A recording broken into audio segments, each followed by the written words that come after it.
Bus ticket ದರ ಹೆಚ್ಚಳ ಆಯಿತು. ಇದೀಗ ಬಾಡಿಗೆ ಪಡೆಯುವ ಬಸ್ಗಳ ದರವೂ ಕೂಡ ಏರಿಕೆ ಆಗ್ತಾ ಇದೆ. ಏರಿಕೆ ಮಾಡಿ ಸಾರಿಗೆ ಇಲಾಖೆ ಆದೇಶವನ್ನು ಕೂಡ ಕೊಟ್ಟಿದೆ. ಬಸ್ ಟಿಕೆಟ್ ದರ ಮಾತ್ರವಲ್ಲ, ಇನ್ನು ಮುಂದೆ ಕಾಂಟ್ರಾಕ್ಟ್ ಕ್ಯಾರಿಯೇಜ್ ಅಂತ ತೆಗೆದುಕೊಳ್ಳಲಾಗ್ತಿತ್ತಲ್ಲ, ಈ ಮದುವೆಗಳಿಗೋ ಸಮಾರಂಭಗಳಿಗೋ ಒಪ್ಪಂದದ ಮೇರೆಗೆ ಅಂತ ಹೇಳಿ ಬಸ್ಗಳನ್ನೇ ಬಾಡಿಗೆಗಾಗಿ ಬುಕ್ ಮಾಡ್ತಾ ಇದ್ರಲ್ಲ, ಅದಕ್ಕೂ ಕೂಡ ಈಗ ಜಾಸ್ತಿ ಆಗ್ತಾ ಇದೆ ರೇಟ್.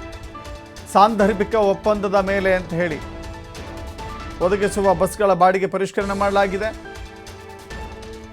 ಬಸ್ಗಳ ಬಾಡಿಗೆ ದರವನ್ನು ಶೇಕಡ 15ರಷ್ಟು ಹೆಚ್ಚಳ ಮಾಡಿ KSRTC ಆದೇಶವನ್ನು ಮಾಡಿದೆ. ಪ್ರತಿ ಕಿಲೋಮೀಟರ್ ದರದ ಮೇಲೆ ಶೇಕಡ 15ರಷ್ಟು ಬಾಡಿಗೆ ಹೆಚ್ಚಳವಾಗ್ತಾ ಇದೆ.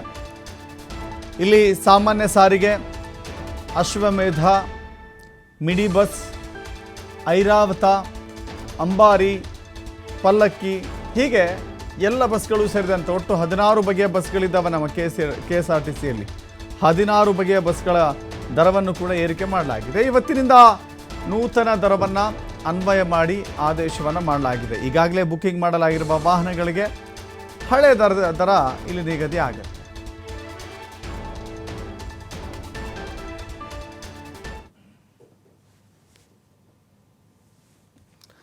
ಮತ್ತಷ್ಟು ಮಾಹಿತಿ ನಮ್ಮ ಪ್ರತಿನಿಧಿ ಗಣೇಶ್ ನೀಡ್ತಾರೆ. ಗಣೇಶ್, ಈಗ ಒಂದು ಕಡೆ ಪ್ರಯಾಣಿಕರಿಗೆ ಬಸ್ ಟಿಕೆಟ್ ದರ ಜಾಸ್ತಿ ಆಗಿರೋದ್ರಿಂದ ಪುರುಷರು ಒದ್ದಾಡುವಂಥ ಸ್ಥಿತಿಯಲ್ಲಿದ್ದಾರೆ. ಈಗ ಬಸ್ಗಳನ್ನು ತೆಗೆದುಕೊಂಡು ಹೋಗೋದು ಭಾಳ ಸೂಕ್ತ ಮತ್ತು ಜೊತೆಗೆ ಸುರಕ್ಷತೆ ಅನ್ನುವ ಕಾರಣಕ್ಕಾಗಿ ಕಾಂಟ್ರಾಕ್ಟ್ ಕ್ಯಾರಿಯೇಜ್ ಅಂತ ಏನು ಮಾಡ್ತಿದ್ರಲ್ಲ, ಅದನ್ನು ಮಾಡುವಂಥವ್ರಿಗೂ ಕೂಡ ಈಗ ಜೇಬ್ ಸುಡುತ್ತೆ.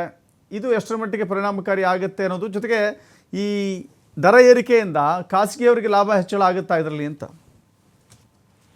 ದಶರಥ್, ಇಲ್ಲಿ ಮುಖ್ಯವಾಗಿ KSRTC BMTCಗಳಲ್ಲಿ ಈ ತರ ಒಂದು ಶಾಲಾ ವಾಹನ ಆಗಿರುವಂತದ್ದು, ಮದುವೆ ಆತ್ಮ ಸಮಾರಂಭಗಳಿಗೆ ಅನೇಕ ಕಾರ್ಯಕ್ರಮಗಳಿಗೆ ಒಪ್ಪಂದಗಳಿಗೆ ಒಂದು ಮೇರೆಗೆ ಏನು ಅಂಬಾರಿ ಆಗಿರುವಂತದ್ದು, ಹಾಗೇನೆ ಮಿಡಿ ಬಸ್, ಐರಾವತ, ಈ ತರ ಒಂದು AC ಬಸ್ಗಳು ಏನಿರ್ತವೆ ಆ ತರದ ಬಸ್ಗಳ ದರವನ್ನು ಏರಿಕೆ ಮಾಡಿರುವಂತದ್ದು. ಕಳೆದ ವಾರ KSRTC ದರವನ್ನು 15% ಏರಿಕೆ ಮಾಡಿತ್ತು. ಏರಿಕೆ ಮಾಡಿದಂತಹ ಸಂದರ್ಭದಲ್ಲಿ ಇದರದ ದರ ಪರಿಷ್ಕರಣೆ ಬಗ್ಗೆ ಪ್ರಸ್ತಾಪ ಆಗಿರಲಿಲ್ಲ.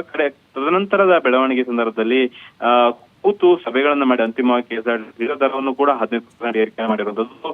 ಇಲ್ಲಿ ಮುಖ್ಯವಾಗಿ ಅನ್ವಯ ಆಗುವಂತದ್ದು ಸರ್ಕಾರಿ ಬಸ್ಗಳನ್ನ ಖಾಸಗಿ ಕಾರ್ಯಕ್ರಮಕ್ಕೆ ಅಥವಾ ಖಾಸಗಿ ನಿಮಿತ್ತವಾಗಿ ಬಾಡಿಗೆ ಪಡೆದಂತಹ ಬಸ್ಗಳಿಗೆ, ಸರ್ಕಾರಿ ಬಸ್ಗಳ ದರ ಪರಿಷ್ಕರಣೆ ಆಗತ್ತೆ.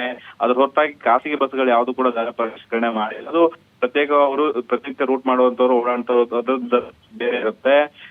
ಆದ್ರೆ ಸರ್ಕಾರಿ ಬಸ್ಗಳನ್ನ ನಾನು ಮೊದಲು ಹೇಳ್ದಂಗೆ ಐರಾವತ, ಬೇರೆ ಇರ್ತವೆ, ಮಿಡಿ ಬಸ್ಗಳೇನಿರ್ತವೆ, ಸ್ಕೂಲ್ಗಳಿಗೆ ಬಸ್ಗಳನ್ನ ಬಿಟ್ಟಿರ್ತಾರೆ, ಕಾಲೇಜ್ ಬಸ್ಗಳನ್ನ ಒಪ್ಪಂದದ ಮೇರೆಗೆ ಬಿಟ್ಟಿರ್ತಾರೆ.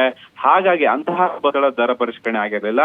ಅದಕ್ಕೂ ಕೂಡ ಈಗ ಹೊಸ ದರ ಪರಿಷ್ಕರಣೆ ಆಗುತ್ತೆ. ಅದು ಖಾಸಗಿಯವರಿಗೆ ಇದು ಒಂದ್ ರೀತಿಯಲ್ಲಿ ಬರ್ಡನ್ ಅಂತ ಹೇಳ್ಬೋದು. ಯಾಕೆಂದ್ರೆ ಎಕ್ಸಾಂಪಲ್, ಈಗ ಸ್ಕೂಲ್ಗಳಲ್ಲಿ ಅಲ್ಲಿ ಅವರು ಸ್ವಂತ ವಾಹನಗಳನ್ನ ಇಟ್ಕೊಂಡ್ರೆ 108 ಕಂಡೀಷನ್ಸ್ ಇರ್ತವೆ, ಸರ್ಕಾರದಿಂದ ಅನುಮತಿಗಳು ಬೇಕಾಗುತ್ತೆ. ಅದ್ರ ಬದಲಾಗಿ ನಾವು ಮಕ್ಕಳನ್ನ ಸರ್ಕಾರಿ ವಾಹನದಲ್ಲಿ ಕಳಿಸ್ಕೊಟ್ರೆ ಸೇಫ್ ಆಗಿರುತ್ತೆ. ಪೇರೆಂಟ್ಸ್ ಕಡೆಯಿಂದನೂ ಕೂಡ ಒಂದು ಒಳ್ಳೆ ಒಪಿನಿಯನ್ ಬರುತ್ತೆ ಅನ್ನೋ ದೃಷ್ಟಿಯಲ್ಲಿ ಸರ್ಕಾರ ಜೊತೆಗೆ KSRTC ಅಥವಾ BMTC ಬಸ್ಗಳನ್ನ ಒಪ್ಪಂದವನ್ನು ಮಾಡ್ಕೊಳ್ತಾರೆ. ಈಗ ಅದರ ದರವನ್ನು ಕೂಡ, ಒಪ್ಪಂದದ ದರವನ್ನು ಕೂಡ ಈಗ KSRTC ಏರಿಕೆ ಮಾಡಿರೋದು ಸಹಜವಾಗಿ ಖಾಸಗಿಯವರಿಗಿದು ಒಂದ್ ರೀತಿಯಲ್ಲಿ ಆರ್ಥಿಕವಾಗಿ ಹೊರೆ ಆಗುತ್ತೆ ಅಂತ ಹೇಳ್ಬೋದು ದರ್ಶನ.